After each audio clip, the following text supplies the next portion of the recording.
작은 브랜드 사장님들, 광고비가 없어서 고민이시죠? 그런데 어떤 브랜드들은 광고비 한 푼도 안 쓰고 고객들이 알아서 찾아오고 SNS에 자발적으로 인증샷을 올리며 홍보해줍니다. 똑같이 좋은 제품 만들고 똑같이 열심히 일하는데 왜 누구는 광고비에 허덕이고 누구는 광고 없이도 성장할까요? 제품력이 부족해서일까요? 아니면 운이 없어서일까요? 절대 아닙니다. 차이는 바로 브랜드가 고객과 어떤 관계를 만드는지에서 출발합니다. 많은 분들이 마케팅은 곧 광고라고 생각합니다. 하지만 실제로 광고비 영원으로도 고객 기억에 깊이 박히는 방법이 분명히 존재하고 이걸 아는 브랜드들만 조용히 팬덤을 만들어가며 꾸준히 성장하고 있습니다. 그래서 오늘은 작은 브랜드가 돈 안 들이고도 고객 마음에 꽂히는 진짜 방법을 아주 구체적으로 알려드릴 거예요. 우리 브랜드는 작아서 돈이 없어서 마케팅은 무리야. 이런 생각이 드셨다면 이 영상이 아마 그 고정관념을 완전히 깨트려 드릴 겁니다. 만약에 도저히 바빠서 영상을 보며 공부할 시간이 없는 분들은 고정 댓글의 링크를 통해 무료 전자책을 한번 읽어보세요. 아무리 광고를 내도 고객들이 내 브랜드를 기억하지 못하는 그 답답함을 해소하실 수 있을 거예요. 마케팅 모르고 절대 사업하지 않습니다의 저자이자 15년 경력의 광고 마케팅 전문가인 흑상어쌤은 이렇게 말합니다. 마케팅은 돈을 쓰는 일이 아니라 돈을 버는 일이다. 브랜드가 안 팔리는 순간은 생각보다 조용하게 찾아옵니다. 리뷰는 나쁘지 않은데 재구매가 끊기고 그동안 열심히 올렸던 콘텐츠에도 반응이 줄어듭니다. 이상하죠? 분명히 우리 것도 괜찮은데 왜 사람들은 관심이 없지? 이 답답함의 정체는 대부분 한 지점에서 시작됩니다. 고객 입장에서 봤을 때 우리 브랜드가 다른 수많은 브랜드 중에서 굳이 기억해둘 이유가 없다는 것. 이게 바로 작은 브랜드에게 가장 위험한 상태입니다. 왜냐면 기억되지 않는 브랜드는 결국 가격 비교만 당하기 때문이에요. 그 브랜드가 좋아서가 아니라 그거랑 비슷한 게 더 싸던데? 라고 말하기 시작합니다. 한번 대체 가능한 옵션으로 분류되면 그 다음부터는 우리가 할 수 있는 건 사실상 할인뿐입니다. 이건 마케팅이 아니라 체력 싸움이고 작은 브랜드가 제일 빨리 무너지는 방식이에요. 그런데 이 지점에서 우리가 자주 하는 착각이 있어요. 그럼 더 많이 보여주면 되겠지. 그래서 광고를 더 많이, 자주 돌립니다.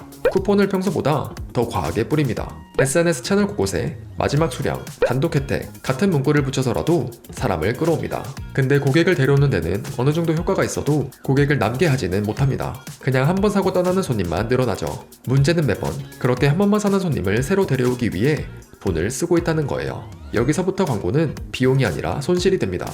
반대로 오래가는 브랜드는 정반대 접근을 합니다. 지갑을 여는 순간보다 마음이 붙는 순간을 먼저 설계해요. 지금부터 질문을 바꿔야 합니다. 어떻게 하면 클릭하게 만들까? 가 아니라 어떻게 하면 기억에 남게 만들까? 라고요. 고객이 찾아오는 브랜드는 무엇이 다른가? 의 저자이자 브랜드 전략가인 테레사 리나는 이렇게 말합니다. 사람이 구매를 결정할 때는 스펙이나 기능보다 자기 안에서 일어나는 감정 변화에 먼저 반응한다. 즉 고객은 정보를 분석해서 설득되는 게 아니라 나 이거 써보고 싶다는 기분에 설득되는 겁니다. 기억에 남는다는 건 단순히 봤다가 아니라 나랑 연결됐다는 뜻입니다. 이 연결은 브랜드 규모나 예산에서 나오지 않습니다. 오히려 작은 브랜드일수록 더 유리하게 만들 수 있는 영역이에요. 왜냐면 그 연결은 스토리와 경험에서 나오거든요. 여기서 말하는 스토리를 오해하면 안 됩니다. 우리는 정직합니다. 우리는 진심입니다. 이렇게 감성 에세이처럼 포장하라는 얘기가 아니에요. 진짜 효과 있는 스토리는 브랜드 입장에서 우리가 얼마나 대단한가가 아니라 고객 입장에서 이게 지금 내 문제랑 무슨 상관이지? 에서부터 답이 나오는 이야기예요. 글로벌 아웃도어 브랜드 파타고니아는 필요하지 않으면 사지 마세요 라는 캠페인을 진행하기도 했죠. 사람들은 파타고니아를 옷을 파는 회사가 아니라 환경에 진심인 회사로 받아들였고 그게 곧 구매 이유가 됐습니다. 논리적으로 보면 이상하죠. 사지 말라고 하는데 왜 더 사고 싶어질까요? 이유는 간단합니다. 사람들은 제품이 아니라 그 브랜드의 태도에 끌렸기 때문입니다. 이게 거대한 글로벌 기업만 가능한 방식이라고요? 전혀 아닙니다. 오히려 작은 브랜드일수록 훨씬 빠르게 적용할 수 있습니다. 돈이 많이 드는 게 아니거든요. 핵심은 우리는 이런 브랜드입니다 를 공지처럼 말하는 게 아니라 고객이 우리를 겪는 모든 순간에서 자연스럽게 느껴지게 만드는 겁니다. 예를 들어 동네 빵집이라고 해볼게요. 대부분은 이렇게 말합니다. 매일 아침 갓 구운 빵, 좋은 재료 사용.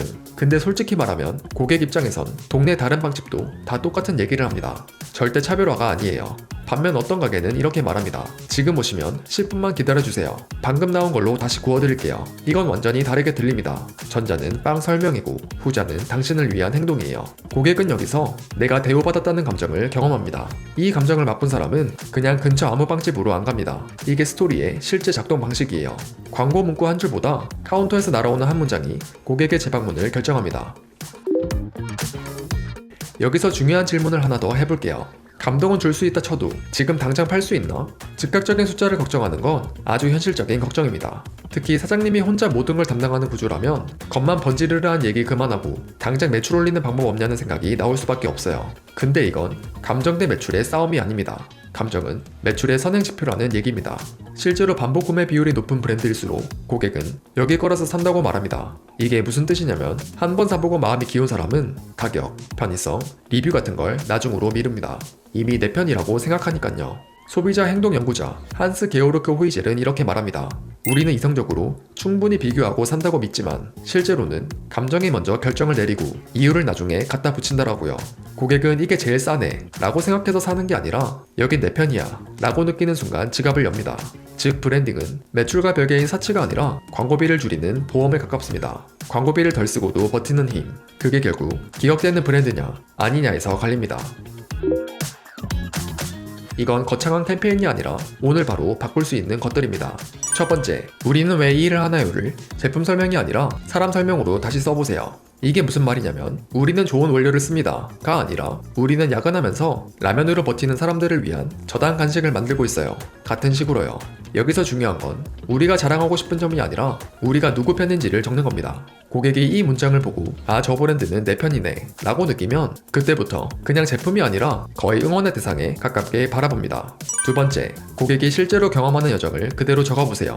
고객의 입장에서는 우리의 브랜드를 언제 처음 인지할까요? 검색, 지인 추천, 우연히 뜬 릴스, 그 다음에 뭘 확인하죠? 가격, 후기, 사진 퀄리티, 결제 전에 망설이는 지점은 어딜까요? 마지막으로 제품을 받고 써보는 순간 고객의 입에서 어떤 말이 나오면 우리는 성공할까요? 이걸 쭉 적으면 바로 보입니다. 우리가 손을 안 대고 방치한 순간이 어디인지. 많은 경우 그 방치된 구간 때문에 이탈이 생깁니다. 말 그대로 고객이 우리를 놓치는 순간이 어디인지 지도로 확인하는 거예요. 이게 브랜드를 연애처럼 관리하는 기본기입니다. 세 번째, 고객의 언어로 말하세요. 사장님 언어 말고요. 브랜드팀이 회의실에서 만든 문장은 예쁘지만 차갑습니다. 반면 고객이 실제로 쓰는 말은 허술해 보이지만 엄청 빠르게 박힙니다. 예를 들면 진짜 붙자마자 커버돼요. 급할 때 이거 하나만 바르고 나가면 돼요 라는 리뷰는 그 어떤 광고 카피보다 강력합니다. 이 문장을 우리말인 것처럼 쓰는 게 아니라 이 문장을 기준으로 앞으로의 메시지 톤을 맞춰보세요. 고객이 이해 못하는 말은 멋있어도 무효입니다. 마지막으로 브랜드가 사람 마음에 박히는 건 거대한 이벤트가 아니라 작은 반복에서 시작됩니다. 브랜드, 결국 이야기다의 저자이자 성수연방, 안녕인사동, 커피베이 등 수많은 브랜드를 성공적으로 론칭한 김성민 대표는 이렇게 말합니다. 사람은 제품을 소비하는 게 아니라 이야기의 일부가 되길 원한다. 예를 들어 단골 고객에게 월에 한 번씩 이번 달은 어떤 게 제일 좋으셨어요? 라고 묻는 메시지를 보내는 것. 리뷰에 그냥 감사합니다가 아니라 이거는 원래 누구누구님처럼 땡땡땡한 분을 위한 레시피에서 출발했어요 라고 답해주는 것. 전부 다 돈이 안 들어요. 그런데 이 행동들이 쌓이면 고객 입장에서는 그 가게, 그 사장님을 떠올리게 됩니다. 그 순간 우리는 그 브랜드 괜찮대가 아니라 나는 거기 걸 쓴다 라는 문장으로 전환돼요. 이제 이 관계는 경쟁이 아니라 소속이 됩니다. 소속은 광고로 살 수 없습니다. 이런 식으로 만들어야 하죠. 다시 한번 요약해볼게요. 고객은 제품을 사는 게 아닙니다. 고객은 나를 이해해주는 태도를 삽니다. 그리고 그 태도는 광고비보다 오래갑니다. 그래서 작은 브랜드는 광고 예산을 키우기 전에 여기는 내 얘기를 한다 라고 느낄 포인트를 먼저 설계해야 합니다. 그게 바로 기억되는 브랜드의 핵심이에요. 지금까지 이야기한 건 멋있는 브랜딩 이론이 아니라 솔직히 말하면 생존 전략입니다. 그래 알겠어. 근데 나는 지금 당장 시간도 없고 하루 종일 가게 보느라 물건 올리느라 CS 받느라 정신이 없는데 이걸 언제 다 정리해? 이런 분들이 분명 계실 거예요. 그래서 제가 얘기해드린 걸 실제로 적용할 수 있게 핵심만 뽑아서 정리해둔 파일이 있습니다. 영상을 보면서 다 메모를 못하셔도 괜찮아요. 도입부에서 말씀드린 것처럼 고정 댓글의 링크를 통해 무료 전자책을 한번 읽어보세요. 지금 우리 브랜드가 왜 기억되지 않는지, 고객 입장에서 어떤 순간부터 관계가 끊기는지, 그리고 오늘 당장 어떤 문장부터 바꿔야 하는지 아주 실전적으로 적어놨습니다. 저는 지난 8년간 크고 작은 다양한 기업에서 컨텐츠 PD로 일하며 수많은 브랜드 대표님들을 만나왔는데요. 그 과정에서 얻은 브랜딩과 마케팅, 그리고 컨텐츠 전략에 대한 인사이트를 오늘처럼 매주 들려드릴 예정이니까 다음 이야기가 궁금하신 분들은 지금 바로 구독과 좋아요를 눌러주세요. 그럼 다음에도 여러분의 브랜드가 대박날 수 있는 영상으로 찾아오겠습니다.